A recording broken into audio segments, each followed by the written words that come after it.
दोस्तों, अगर कभी आपको एक दिन बगैर सोए रहना पड़े तो अगले दिन आपका सर भारी भारी सा रहता है और पूरे दिन आपको नींद आती रहती है। लेकिन अगर किसी को 30 दिन तक का बगैर सोए रहना पड़े तो क्या होगा? शायद ये सवाल सुनकर आप थोड़ा घबरा गए हों,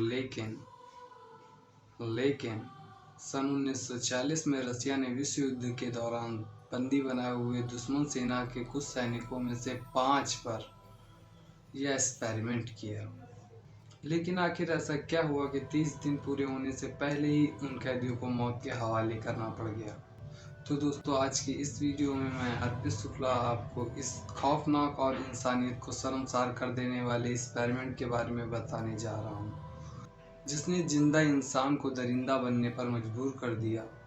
इस एक्सपेरिमेंट का नाम था रसियन स्लीप एक्सपेरिमेंट। इस कहानी को मैं आगे और बताऊं उससे पहले आप चैनल को सब्सक्राइब कर दीजिए और बेल आइकन बजा दीजिए।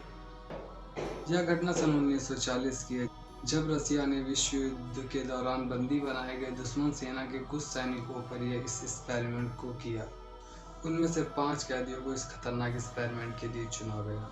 इस एक्सपेरिमेंट में उन्हें 30 दिन के लिए एक कमरे में बंद रखा जाना था और शर्त ये थी कि अगर इस एक्सपेरिमेंट को सफलतापूर्वक कर लेते हैं तो उन्हें आज़ाद कर दिया जाएगा। साथ ही रसिया ने उन्हें जिस कमरे में रखा उसमें खाने के लिए खाना, पीने के लिए पानी और पढ़ने के लिए किताबें जैसी कई सुविधाएं थीं। बस सोने के लिए ना कोई बिस्तर, ना कोई बैठने के लिए कुर्सी थी। उस समय सीसीटीवी की सुविधा ना होने के कारण उन्होंने उस रूम में 2 वन वे मिरर भी लगाए, जिससे वो उस पर नज़र रख सकें, और उनके कमरे में एक माइक्रोफोन भी लगाया जिससे वह उनकी हरकतों को सुन सकें। कैदियों को नींद ना आए इसलिए उन्होंने उस कमरे में एक एक्सपेरिमेंटल गैस को ऑक्सीजन के साथ उचित मात्रा में मिलाकर छोड़ा, जिसके कारण वह नींद में ना जाएं। 4 दिनों तक कैदियों के व्यवहार में कोई भी बदलाव नहीं था, लेकिन 5वें दिन उनकी बेचैनी अचानक से बढ़ गई और 9वें दिन उनमें से एक कैदी मानसिक संतुलन खोने की वजह से लगातार कई घंटों तक चिल्लाता रहा, जिसकी वजह से उसकी वोकल कॉर्ड फट गई, जिसके कारण से उसकी आवाज़ चली गई। धीरे धीरे उन सभी कैदियों के हालात खराब होने लगे थे। जो गैस उन कैदियों के कमरे में छोड़ा गया था, अब उसका असर सभी कैदियों में दिखने लगा था और वह सभी अपना मानसिक संतुलन खोने लग गए थे और कमरे के अंदर अजीब सी हरकतें करने लग गए थे।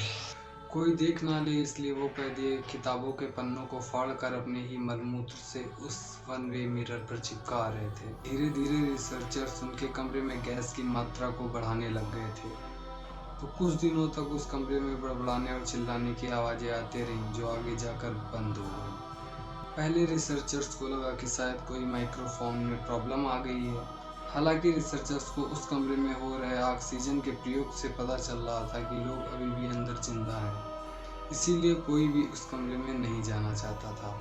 लेकिन कुछ दिनों तक जब उस कमरे में कोई भी आवाज़ आनी बंद हो गई तो घबराए रिसर्चर्स ने उस कमरे की एक्सपेरिमेंटल गैस निकाल कर उसमें जाने का फैसला किया। दरवाज़ा खोलने से पहले उन्होंने घोषणा की, अगर कोई दरवाजे के पास है तो वह दूर उठ जाए और जहाँ है वहीं ज़मीन पर लेट जाए, वरना उसे गोली मार दी जाएगी। तभी अंदर से बेहद खौफनाक आवाज़ में एक कैदी ने उन्हें अंदर आने से मना किया और साथ ही कहा, अब वो आज़ाद होना नहीं चाहते। यह सब सुन के रिसर्चर्स के होश उड़ गए और जैसे ही दरवाज़ा खोला तो देखा अंदर का नज़ारा बिल्कुल रोंगटे खड़े कर देने वाला था, क्योंकि जो खाना कैदियों को दिया गया था उन्होंने उस खाने को छुआ तक नहीं था। चारों तरफ कमरे की फर्श पे खून पसरा हुआ था और कैदियों के कटे हुए अंग फैले हुए थे। कुछ कैदी फर्श पर पड़े उन मांस के टुकड़ों को खा रहे थे। ये दिल दहला देने वाला नज़ारा देखकर रिसर्चर्स के होश उड़ गए। इसके बाद उन कैदियों को इलाज के लिए कमरे से निकालकर हॉस्पिटल ले जाया गया। जब उन्हें कमरे से निकाला जा रहा था तो सारे कैदी चिल्ला रहे थे और छटपटा रहे थे और साथ साथ में उस गैस को फिर से चालू करने के लिए बोल रहे थे और उसी कमरे में रहने के लिए रिसर्चर्स से बार बार भीख मांग रहे थे। जब ऑपरेशन करने के लिए उन कैदियों को बेहोश होने के लिए 8 मॉर्फिन के इंजेक्शन लगाए गए तो उन पर उनका कोई असर नहीं हुआ।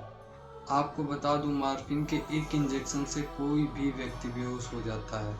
वहीं मॉर्फिन के 8 इंजेक्शन लगने के बाद भी वो कैदी होश में थे और बार बार डॉक्टर से बोल रहे थे कि हमें होश में रख कर ही हमारा ऑपरेशन करो। उन्हें दर्द में मजा आने लग गया था और साथ ही उसी कमरे में ले जाने के लिए बार बार भीख मांग रहे थे। हालांकि ऑपरेशन के दौरान उन 5 कैदियों में से 3 की जान चली गई और यह एक्सपेरिमेंट अब धीरे धीरे हैरवानियत का रूप लेने लग गया था। लेकिन इसके बावजूद भी इस एक्सपेरिमेंट को नहीं रोका गया और बाकी 2 कैदियों को उसी रूम में वापस बंद कर दिया गया। लेकिन कैदियों के हालात देखते हुए रिसर्चर्स बहुत ज़्यादा डर गए थे और इस एक्सपेरिमेंट को रुकना चाहते थे। लेकिन चीफ कमांडर के आदेश की वजह से वह ऐसा नहीं कर सकते थे और इस बार उन कैदियों को मॉनिटर करने के लिए उनके साथ 3 रिसर्चर्स को भी रखा गया। लेकिन उन कैदियों की हरकतों की वजह से एक रिसर्चर्स इतना डर गया कि जिसकी वजह से उसने चीफ कमांडर के साथ साथ दोनों रिसर्चर्स को गोली मार दी और बाकी बचे 2 कैदियों को भी गोली से उड़ा दिया और आखिरी में खुद को भी गोली मार के इस एक्सपेरिमेंट को यहीं पे ख़त्म कर दिया। इस घटना के बाद एक्सपेरिमेंट को यहीं पर रोक दिया गया।